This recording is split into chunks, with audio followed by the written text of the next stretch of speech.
दोस्तों इस वीडियो में हम डिस्कस करने वाले हैं निफ्टी बैंक निफ्टी कल 10 जून यानी कि सोमवार को किस साइड मोमेंटम कर सकते हैं, कौन से लेवल पे हमको अपॉर्चुनिटी मिल सकती है, उसके पीछे का लॉजिक क्या है। साथ में ऑप्शन चेन एनालिसिस भी करेंगे ताकि कल के लिए मार्केट के क्रूशियल लेवल हमको पता लग जाए। तो दोस्तों वीडियो को एंड तक देखिएगा ताकि काफ़ी कुछ आपको नया सीखने को मिले। तो चलिए दोस्तों शुरू करते हैं। बैंक निफ्टी का मैंने चार्ट ओपन किया है, 15 मिनट का टाइम फ्रेम है जो कि इंट्राडे के लिए बेस्ट होता है। लास्ट वीडियो में दोस्तों हमने डिस्कस किया था कि मार्केट ने एक पोज कैंडल बनाई है और पोज कैंडल बनाने के बाद एक बड़े मोमेंटम के बाद पोज कैंडल बनती ही है। इसको हम इनसाइड कैंडल भी बोल देते हैं, यानी कि जो एक दिन के टाइम फ्रेम में जो ये कैंडल बनी थी इसको इनसाइड कैंडल भी बोल देते हैं।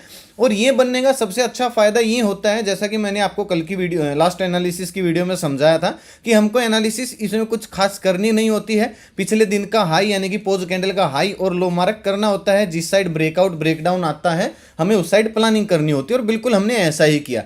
बैंक निफ्टी दोस्तों फ्लैट खुलती है, ऑलमोस्ट फ्लैट खुलने के बाद हमने इंतजार किया, थोड़ा सा ये पोज लेती है, फिर ये ब्रेकआउट देती है कल के हाई का और एक अच्छा मोमेंटम फिर हमको दिखता है। हालांकि लास्ट में जाके मार्केट साइडवेज हो गई थी, लेकिन 3-4 कैंडल यानी कि आधा एक घंटा अच्छा मोमेंटम बैंक निफ्टी ने किया था। और मैंने पेपर ट्रेड भी किया था, बैंक निफ्टी का स्टडी भी पोस्ट किया था मैंने पेपर ट्रेड करने के लिए, जिसमें हमको 200-220 पॉइंट के आसपास मोमेंटम भी मिला। कौन सी स्टडी थी वो भी मैं आपको दिखाऊंगा और क्या हमने डिस्कस किया था, क्योंकि डेटा भी सुबह सुबह ही पॉजिटिव हो गया था। वो सब हम डिस्कस करेंगे। पहले ये देख लेते हैं कि कल 2 दिन के बाद मार्केट खुलेगी। और आज जैसा कि आप सबको पता है सरकार आज बन गई है, शपथ ग्रहण समारोह हमारे आदरणीय प्रधानमंत्री श्री मोदी ने फिर से तीसरी बार मैदान में आ गए हैं, सरकार बना ली है। तो देखते हैं इसका मार्केट के ऊपर क्या इफेक्ट कल दिखता है। पॉजिटिव ही दिखेगा मेरे ख्याल से तो। लेकिन जैसा कि आप सबको मैंने कुछ दिन पहले, जिस दिन ये मार्केट गिरी थी उस दिन मैंने समझाया था, यहाँ पे थी उस टाइम पे मार्केट, तब मैंने आपको वो सभी घबराए हुए थे भाई। मैंने बोला था just don't do, just chill, tension मत लो, सब कुछ हो जाएगा। और मेरे ख्याल से तकरीबन 95% लोगों के जितना माइनस यहाँ से यहाँ में गया था उससे कहीं ना कहीं ज़्यादा ही अब प्लस में आ गया होगा, वरना नेट टू नेट तो जरूर आ गए होंगे जितना लॉस यहाँ से यहाँ तक पोर्टफोलियो में दिखाया था। अगर आ गए हैं तो भाई कमेंट करके जरूर बताइएगा, मैं सबकी कमेंट पढ़ता हूँ। चलिए ये देखते हैं कल कहाँ पे मोमेंटम हो सकता है। बैंक निफ्टी की दोस्तों जो क्लोजिंग आई है 49,803 पे आई है। अगला रेजिस्टेंस 50,800 यानी कि तकरीबन 1,000 पॉइंट दूर बैंक निफ्टी का जो अगला रेजिस्टेंस है वो है। उससे पहले एक हल्का सा रेजिस्टेंस देखने को मिलेगा 50,000 पे, लाजमी है क्योंकि एक राउंड लेवल है, साइकोलॉजिकल लेवल है, तो यहाँ पे हमको देखने को मिल सकता है। कल की एनालिसिस भी दोस्तों बिल्कुल आसान रहेगी, क्योंकि पिछले 2 दिन से अगर आप देखोगे तो बैंक निफ्टी खासकर पोज कैंडल ही बना रही है। इंट्राडे में मोमेंटम हो रहा है लेकिन उसके बाद साइडवेज जा रही है।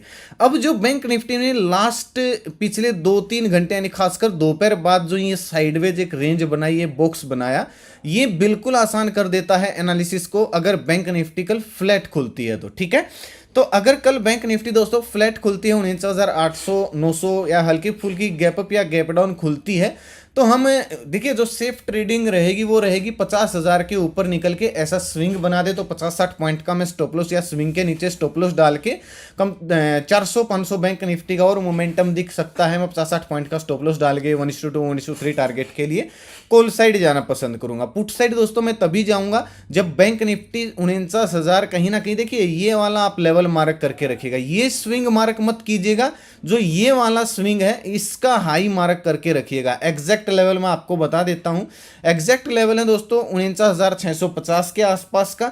तो अगर बैंक निफ्टी कल फ्लैट खुलते 49,650 के नीचे निकल के अगर कोई स्विंग बनाती है तो एक डाउनसाइड मोमेंटम हमको 49,400 तक देखने को मिल सकता है। दूसरा टारगेट हमारा 49,200 हो जाएगा। 50-60 पॉइंट का स्टॉप लॉस डाल के 1:2 1:3 टारगेट के लिए मैं पुट साइड जाना पसंद करूंगा। इंडिया विक्स ऑलमोस्ट नॉर्मल हो ही गई है, 1-2 पॉइंट और नीचे आते ही नॉर्मल हो जाएगी। प्रीमियम थोड़े से और सेटल हो जाएंगे, मेरे ख्याल से कल और परसों में ये सेटल हो जाने चाहिए, तो फिर से सुचारू रूप से मार्केट चलना शुरू हो जाएगी, जैसा कि ये अस्थिरता मार्केट में आई हुई थी पिछले 1-1.5 महीने से।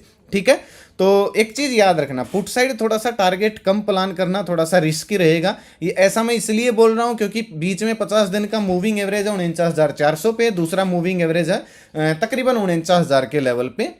दो सपोर्ट बैंक निफ्टी के अंदर हैं, तो अगर ब्रेकडाउन पे आप काम करते तो पहला टारगेट हमारा 49,450 के आसपास होना चाहिए, दूसरा टारगेट हमारा 49,000 के आसपास होना चाहिए। दोनों बाउंस बैक लेवल हैं बैंक निफ्टी में, आप मार्क करके रख सकते हो। अगर दोस्तों कल बैंक बैंक निफ्टी फ्लैट का तो डिस्कस हो गया, अगर गैप डाउन खुल जाए तो एकदम से नेगेटिव नहीं होना है, कहीं से भी मार्केट रिकवर कर सकती है। ऐसा मैं इसलिए बोल रहा हूँ क्योंकि जो हल्का सा पहला जो बाउंस बैक लेवल 49,400 पे है, यहाँ पे अच्छा यानी कि लास्ट टाइम यहीं से ब्रेकआउट आया था, यानी कि फ्लैट खुली थी यहीं से ब्रेकआउट आया था, प्लस यहाँ पे 50 दिन का मूविंग एवरेज भी है। तो मान लीजिए सीधा यहाँ पे गैप डाउन खुल जाती है तो तुरंत मार्केट रिकवरी कर सकती है। एकदम से पॉजिटिव भी नहीं बनना है, एकदम से नेगेटिव भी नहीं बनना है। मेरे ख्याल से गैप डाउन खुलने के बाद नेगेटिव तो तभी बनना चाहिए जब 400 के नीचे ये ट्रेड करना शुरू कर दे 49,000 के टारगेट के लिए, क्योंकि मार्केट कहीं से भी रिकवर कर सकती है।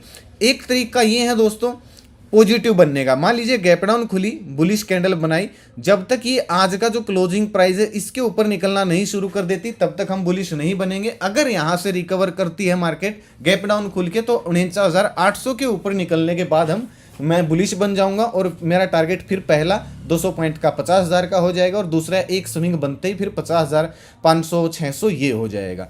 अगर दोस्तों गैप अप खुल जाए, मान लीजिए सीधा 50,000 के ऊपर गैप अप खुल जाती है, थोड़ा सा इंतजार कीजिएगा, ये फिर सपोर्ट का गैप भरने तक का सपोर्ट का काम करेगा। यानी कि अगर गैप अप खुलते थोड़ा सा इंतजार करेंगे, थोड़ा सा अगर नीचे आके कहीं ना कहीं 50,000, 49,900 के लेवल को टच करके फिर से दिन का हाई ब्रेक करेगी तो मेरा फिर से वही टारगेट हो जाएगा 50,500, 50,600। दिन का लो स्टॉप लॉस डाल के मैं कॉल साइड जाना पसंद करूंगा। पुट साइड थोड़ा सा अग्रेसिव नहीं प्लान करेंगे क्योंकि 2-3 सपोर्ट दिख रहे हैं। हाँ, 1-2 नेगेटिव क्लोजिंग मिल जाती है, मान लीजिए कल या परसों एक नेगेटिव क्लोजिंग यहाँ पे इस स्विंग के आसपास मिल जाती है तो फिर थोड़ा सा हम सोच सकते हैं 48,000 के टारगेट के लिए। इससे पहले तो भाई काफ़ी रिस्की होगा क्योंकि जो ऑप्शन सेलर होते हैं भाई एक हफ्ते का उनका रोड मैप तैयार है। अगर आप देखोगे इस स्विंग के नीचे क्या बोलते हैं जो पुट राइटर और इस स्विंग के ऊपर कॉल राइटर अपनी पोजीशन को स्टॉप लॉस डाल के होल्ड किए हुए होंगे। जब तक ये नहीं टूटेंगे तब तक बड़ा मोमेंटम आ नहीं सकता है। ठीक है, ये बैंक निफ्टी के लेवल है। निफ्टी का देख लेते हैं। निफ्टी काफ़ी ज़्यादा स्ट्रॉन्ग थी बैंक निफ्टी के मुकाबले, बहुत ज़्यादा स्ट्रॉन्ग थी। मतलब अगर आप देखोगे तो इतने 511 पॉइंट बैंक निफ्टी प्लस है, 468 पॉइंट निफ्टी प्लस है। अगर निफ्टी 468 पॉइंट प्लस होती तो बैंक निफ्टी 1000 पॉइंट प्लस होनी चाहिए थी क्योंकि इसका साइज जो है वो बड़ा है। लेकिन निफ्टी स्ट्रॉन्ग थी, एक दिन की कैंडल देखोगे काफ़ी बुलिश बनी थी। और अगर निफ्टी में मैं आपको मोमेंटम दिखाऊं तो यहाँ पे निफ्टी खुली थी, पहली ही कैंडल पॉजिटिव कैंडल थी। इस स्विंग के ऊपर हमने प्लान किया था यहाँ गैप भरने तक के टारगेट के लिए। ऑलमोस्ट एक बार फिर से ऑल टाइम हाई निफ्टी ने लगा दिया है, 10-12 पॉइंट दूर है। डेटा सुबह सुबह इस कैंडल को देखते ही, ब्रेकआउट देख के, पीसीआर देख के, ऑप्शन चैन देख के मैंने प्रिडिक्ट किया था कि भी डेटा सुबह सुबह ही पॉजिटिव हो गया था और मैंने अपडेट भी किया था। अगर मैं आपको दिखाऊं 10:47 के आसपास मैंने पॉजिटिव डेटा अपडेट किया था और 9:28, 10 बजे से पहले मैंने इसलिए नहीं किया क्योंकि आरबीआई की पॉलिसी आई थी और पिछले बहुत ज़्यादा समय से उन्होंने रेपो रेट को ज़्यादा नहीं बढ़ाया, स्टेबल रखा है। तो मैंने बोला था 10 बजे के बाद काम करने की मैं सोचूंगा क्योंकि इससे पहले तो दिक्कत हो सकती है।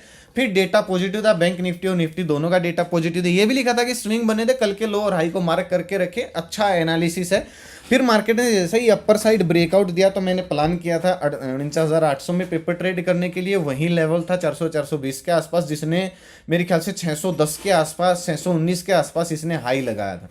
हालांकि ये कोई कॉल टिप्स नहीं थी भाई, ना ही ये कोई रियल की ट्रेडिंग होती है। जो एनालिसिस में हम वीडियो में सीखते हैं अगर वो कुछ लागू होती है तो मैं पोस्ट करने की कोशिश करता हूँ ताकि लोग व्यू मैच कर सकें। कॉल टिप समझ के भाई इसको ज्वाइन ना करें। और इस चैनल को अगर आप ज्वाइन भी करो तो वीडियो के डिस्क्रिप्शन में ओरिजिनल चैनल का लिंक दिया, वहीं से ज्वाइन करें या फिर कमेंट में पिन कर दूंगा। क्योंकि अगर आप सर्च करोगे इस लोगों से, इस नाम से बहुत सारे फ्रॉड चैनल हैं, उनके सब्सक्राइबर आपको हमसे 3-4 गुना ज़्यादा दिख जाएंगे, लेकिन वो फेक सब्सक्राइबर हैं, बोट सब्सक्राइबर हैं। ना तो भाई मेरा कोई पेड ग्रुप है, ना मेरा कोई इन्वेस्टमेंट प्लान है, ना मैं कॉल टिप्स एडवाइस देता हूँ। प्लीज़ भाई मेरे नाम से किसी को कॉल टिप्स के लिए पैसा ना दें, हाथ जोड़कर आपसे विनती है। और इस टेलीग्राम पे अगर नीचे किसी ग्रुप की ऐड आती है जो टेलीग्राम चला रहा है उसको भी ज्वाइन ना करें, वो मैं नहीं चला रहा हूँ ऐड, फ्रॉड हो जाएगा आपके साथ। हर रोज़ 1 मिनट का टाइम निकाल के वीडियो में सिखाता हूँ ताकि कोई बेचारा नया जो बंदा सीखने आता है मार्केट में वो हमारे नाम से किसी के हाथों लूट ना जाए। तो भाई प्लीज़ थोड़े से पढ़े लिखो वाली हरकतें कीजिए, अनपढ़ों वाली हरकतें मत कीजिए कि 20,000 के 40,000 बना देंगे, मार्केट बोला है तो चलो पैसे दे देते हैं। दुनिया भर के स्कैम चल रहे हैं भाई, बच के रहेगा। मैं किसी से भी कैश नहीं लेता हूँ, किसी से भी इन्वेस्टमेंट करवाने के लिए पैसे नहीं लेता हूँ, ना ही मेरे कोई इन्वेस्टमेंट प्लान है, ना मेरा कोई कॉल टिप्स का पेड ग्रुप है। ये फ्री ऑफ कॉस्ट चैनल है। डेटा पॉजिटिव नेगेटिव वगैरह ये जो मेरे से हेल्प बन पड़ती है मैं करने की कोशिश करता हूँ लाइव मार्केट में। फालतू के मैसेज मैं वैसे भी नहीं करता हूँ, जो पुराने समय से फॉलो करें उनको पता भी है। चलिए निफ्टी का देखते हैं। निफ्टी की दोस्तों क्लोजिंग आई है 23,290 पे।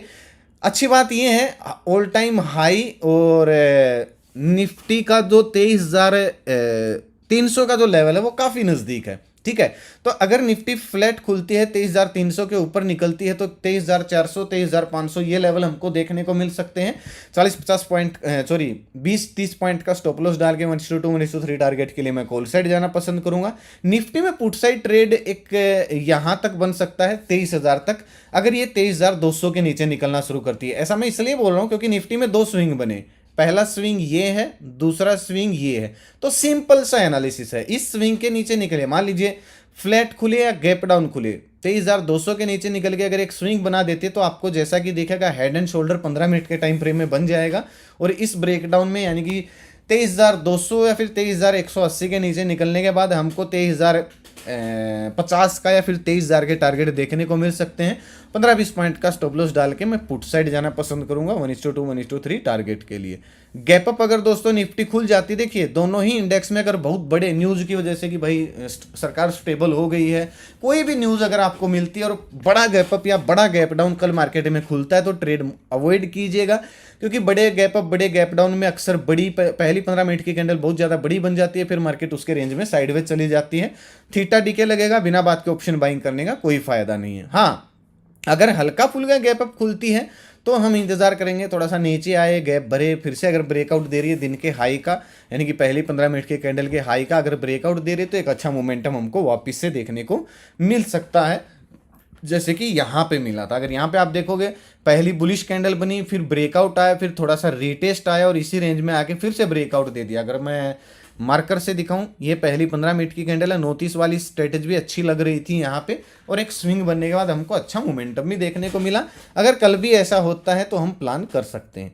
ऑप्शन चैन दोस्तों देख लेते हैं निफ्टी का, और लोग थोड़ा थोड़ा इंटरेस्ट लेना शुरू कर दिए हैं क्योंकि प्रीमियम जो है वो ठीक हो गए हैं। अभी भी मेरे ख्याल से 70-80 रुपये महंगे हैं, दोनों साइड होने चाहिए 150 के आसपास, क्योंकि एक्सपायरी शुरू हुई है। तो हो जाएंगे, 1-2 दिन में सेटल हो जाएंगे, मार्केट स्टेबल हो जाएगी। और अगर आपको हल्का सा रेजिस्टेंस दिखेगा 23,300 पे 40,000 तेजड़िए बैठे हैं, 87,000 मंदड़िए बैठे हैं, तो इतना कुछ खास ओपन इंटरेस्ट नहीं है 23,300 के ऊपर निकलने पर। 23,400 और इम्पोर्टेंट जो रेजिस्टेंस है वो 23,500 पे, 23,400 भी इतना नहीं है। डाउन साइड अगर आप सपोर्ट देखोगे 23,200 और फिर हमको सीधा सीधा 23,000 पे सपोर्ट देखने को मिलेगा। 23,100 पे इतना अच्छा खासा सपोर्ट नहीं है, यानी कि बाउंस बैक लेवल हो गए 23,200, 23,000, रेजिस्टेंस लेवल हो गए 23,400 और इंपोर्टेंट हो गए 23,500। 10 बजे के बाद हम दोस्तों ऑप्शन चैन को देखेंगे, इससे पहले देखने का कोई फायदा नहीं है क्योंकि मार्केट 2 दिन के बाद खुलेगी, तो सेटल होने देना, जल्दबाजी मत करना। ट्रेड निकल जाए तो निकल जाए, भाड़ में जाओ, अगले दिन देख लेंगे, उससे अगले दिन देख लेंगे। मार्केट कहीं भागी नहीं जा रही है, ठीक है। बैंक निफ्टी में देखिए 50,000 का लेवल है, नज़दीक है, रेजिस्टेंस है, साइकोलॉजिकल लेवल है। 1,02,000 मंदड़िए बैठे हैं, 47,000 तेजी वाले बैठे हैं। तो अगर 50,000 के ऊपर निकल के कोई स्विंग बन गया तो ये लोग ट्रैप हो जाएंगे और अगला मोमेंटम हमको 50,500 का भी देखने को मिल सकता है। डाउन साइड की बात करूं तो बैंक निफ्टी में इतना कुछ खास है नहीं। डाउन साइड 49,500 पे हल्का सा बाउंस बैक लेवल है, फिर सीधा 49,000 पे जाके, जो कि हमने चार्ट में डिस्कस कर लिया है। इसको भी हम 10 बजे के बाद ही देखेंगे। तो दोस्तों आज का वीडियो यहीं तक था। अच्छा लगा वो वीडियो तो कमेंट करके जरूर बताया कीजिए, इससे मेरा हौसला बढ़ता है। दोस्तों के साथ शेयर कीजिए ताकि जरूरतमंद लोगों तक वीडियो आसानी से पहुंच जाए। अपना कीमती समय निकाल के वीडियो देखने के लिए बहुत बहुत धन्यवाद। भगवान करे आपका दिन शुभ रहे। मिलते हैं कल एक नई वीडियो के साथ, तब तक के लिए बाय बाय। जय माता दी, जय हिंद।